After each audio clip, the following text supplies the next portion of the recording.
Hi guys, Everyday Knife Guy here with another simple paracord tutorial, and today we're going to be creating this knot, the square knot or Chinese crown. It has a few other names as well, and we're going to be using that to create basically chain out of paracord. So this makes a super strong rope out of paracord. It doesn't use a huge amount more material though than basically just having two strands side by side. As you can see, if you're making a long rope out of something like the snake knot here, this is the part that we made at the end of the last tutorial I posted. If you're making a long rope out of these knots, you're going to use an awful lot of cord and it's going to take you forever. If you use this chain method, you can cover a large distance quite quickly, so it's useful for things like dog leashes or tie downs, stuff like that. So let's go ahead and make some chain.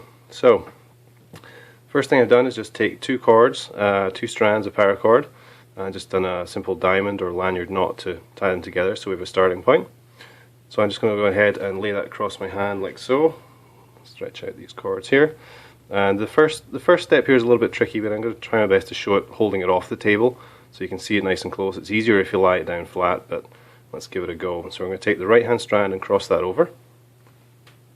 Okay, so you're creating a loop there, and then the left strand now, the new left strand, I'm just going to refer to them by colour. So the green strand, you're just going to make a loop in it like that and put that underneath the orange one. I apologise if this is a little messy, but it is quite hard to show this in my hand. So that is basically what we have now. Okay, and you can pause that there if you need to. So we're now going to take the orange strand, or the right hand one, and we're going to go and bring it up under this top loop, so feed it up through there. And I'm just going to lay that over the back of my hand just now and pull it all the way through to make this easier to follow. So as it comes up, you're going to want to make sure this orange goes behind the bottom loop. So it's coming up through the top loop but behind the bottom loop.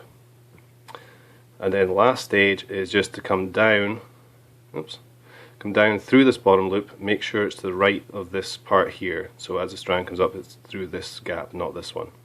So we're going to go down through there. And again, pull that all the way through. So you should now have something that looks like that. And that is basically our square knot. So this is the same knot as we made the square sinnet fob with, but it's a little bit different way of making it, so it may feel slightly familiar, but just follow along. So all we want to do now is try and cinch this up without it folding over or crossing over in itself. That's really the hardest part of the whole thing. So we're just going to gently draw this together until we have something that resembles a square knot. Now, before you worry about the length of the chain links and so on, I would say try and get this cinched fairly tight, not obviously too tight that we can't work with it, but pull it so it's, you know, in that square shape, ready to go. So you'll see there we have our square knot beginning to form just by pulling those through. We have our first link in the chain. So say for example we wanted this to be much shorter, like half that length. The way I would do that is get this knot so it's fairly snug and holding the cords in place, and then start with one colour. In this case I'm going to start with the green and just feed that through until you have this length here being roughly what you want for one side of your chain link. So adjust that, and then we're going to feed this green all the way through. Make sure not to allow the orange to cross over or anything to get too out of shape. And then again snug it back down to hold everything in place. So we have the green side of the link the right length now. Let's just do the same with the orange. So just pull it through so you get a bit of slack. And try and pinch the square knot as you go, makes it a little bit easier.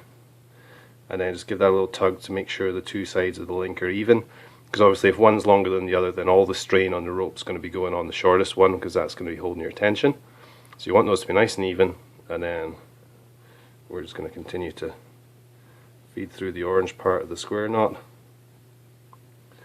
Finally pull that through there, and if everything still looks nice and even, then we're ready to go ahead and just cinch this up. So just pull on each strand in turn, and then once you have everything to that kind of stage there, you can really just haul on it and make sure everything is as tight as you want. And there you have it. So there's your square knot. That's nice and tight now, that's not going anywhere, and there we have the first link in our chain.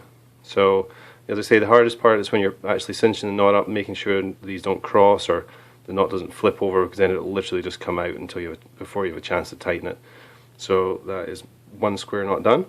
Let's just go ahead and do one more just to make it a little easier to follow. So 2 strands pointing up the way, and cross the right one over the left one, like so.